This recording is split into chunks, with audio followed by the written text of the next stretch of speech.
Assalamualaikum warahmatullahi wabarakatuh. Nah, kita jumpa di sesi yang kedua mengenai laporan laba rugi dan penghasilan komprehensif lain dan laporan perubahan ekuitas. Nah, ini adalah pokok bahasan yang akan kita bahas. Nah, laporan laba rugi dan penghasilan komprehensif lain. Nah, dalam hal ini, laporan laba rugi dan penghasilan komprehensif lain adalah laporan yang mengukur keberhasilan kinerja selama periode tertentu, di mana laporan dan penghasilan ini berguna untuk membantu pengguna laporan keuangan dalam memprediksi arus kas masa depan. Nah, laporan dan penghasilan ini sering digunakan untuk beberapa pengguna keuangan seperti investor. Jadi investor itu kita harus mengerti di bentuk laporan laba rugi dan komprehensif lain ini mengukur tingkat kemakmuran suatu entitas atau suatu perusahaan. Demikian pula untuk kreditur itu juga sama, karena kreditur itu adalah orang yang akan memberikan pinjaman ke perusahaan. Jadi mereka harus melihat laporan laba rugi ini. Dan manajemen sudah pasti, jadi untuk evaluasi kedepannya. Nah, keterbatasan laporan laba rugi dan penghasilan komprehensif lain, di mana pengguna laporan dan penghasilan ini harus memperhatikan bahwa laporan ini disusun berdasarkan asumsi dan kebijakan tertentu. Beberapa keterbatasan laporan laba rugi dan komprehensif lain sebagai berikut. Yang pertama adalah penghasilan atau beban yang tidak dapat diukur dengan handal, tidak dimasukkan ke dalam laporan laba rugi dan penghasilan komprehensif lain, dan laba yang dilaporkan dipengaruhi oleh metode akuntansi yang digunakan, dan pengukuran penghasilan dan beban melibatkan pertimbangan manajemen. Nah, penghasilan dan beban ini didefinisikan sebagai berikut. Nah, ini adalah elemen-elemen dalam laporan laba rugi dan penghasilan komprehensif lainnya. Nah, kita pertinjau dulu mengenai definisi dari penghasilan terlebih dahulu ya. Jadi penghasilan itu adalah kenaikan manfaat ekonomi selama suatu periode akuntansi yang menyebabkan kenaikan aset neto. Beban adalah penurunan manfaat ekonomi suatu periode akuntansi yang menyebabkan penurunan aset neto.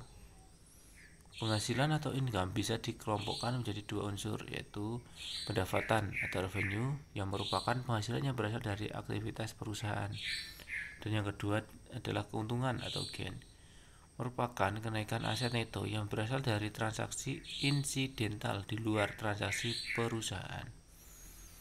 Beban yang juga bisa dikelompokkan lagi menjadi dua unsur, yaitu beban atau expense yang merupakan beban yang berasal dari aktivitas utama perusahaan, dan kerugian atau loss merupakan beban yang berasal dari transaksi insidental. Nah, itu adalah elemen-elemen dalam laporan laba rugi dan penghasilan komprehensif lain. Nah, komponen penghasilan komprehensif lain ya merupakan perubahan dalam surplus, revaluasi aset tetap dan aset tak berwujud. Nah, itu adalah poin yang pertama. Dan poin yang kedua adalah pengukuran kembali atas program manfaat pasti. Dan yang ketiga, keuntungan dan kerugian yang timbul dari penjabaran laporan keuangan dari entitas asing. Yang keempat, keuntungan dan kerugian dari pengukuran kembali aset keuangan yang dikategorikan sebagai tersedia untuk dijual. Dan yang kelima, bagian dari keuntungan dan kerugian instrumen lindung nilai dalam rangka lindung nilai arus kas. Nah, format dalam laporan laba rugi dan laporan penghasilan komprehensif lain. Laporan laba rugi dan penghasilan komprehensif lain itu berbentuk tunggal.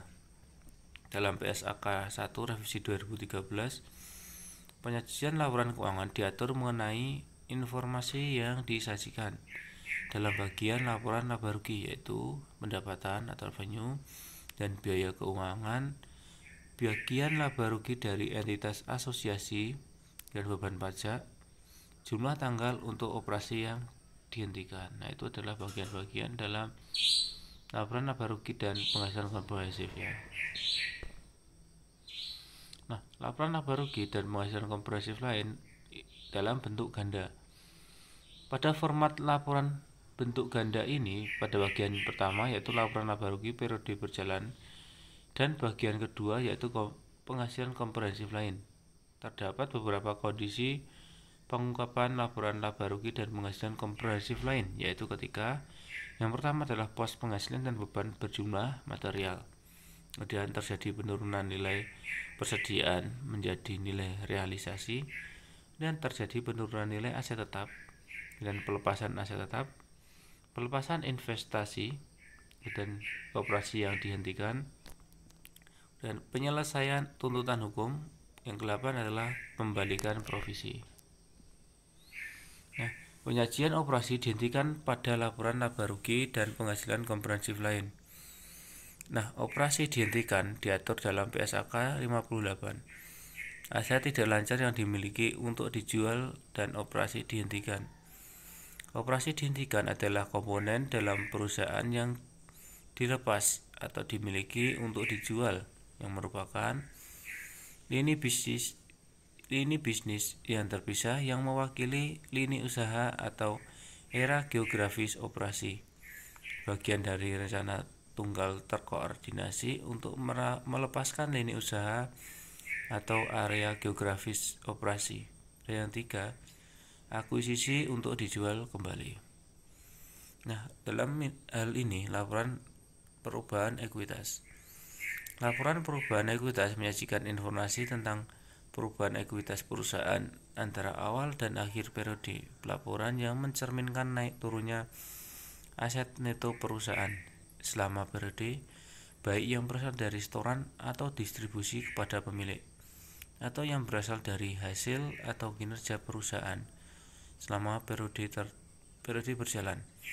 Menurut PSAK, penyajian laporan keuangan, laporan perubahan ekuitas untuk suatu periode tertentu berisi informasi sebagai berikut. Yang pertama adalah total laba rugi komprehensif, kemudian dampak setiap pengaruh penerapan penyajian kembali untuk setiap komponen ekuitas. Dan yang ketiga adalah rekonsiliasi atau perubahan selama periode berjalan untuk setiap komponen ekuitas. Dan yang keempat adalah dividen yang diakui. Dalam hal ini adalah dividen yang diakui dalam dan jumlah dividen per saham. Nah, itu tadi cukup sekian dari presentasi mengenai laporan laba rugi dan penghasilan komprehensif.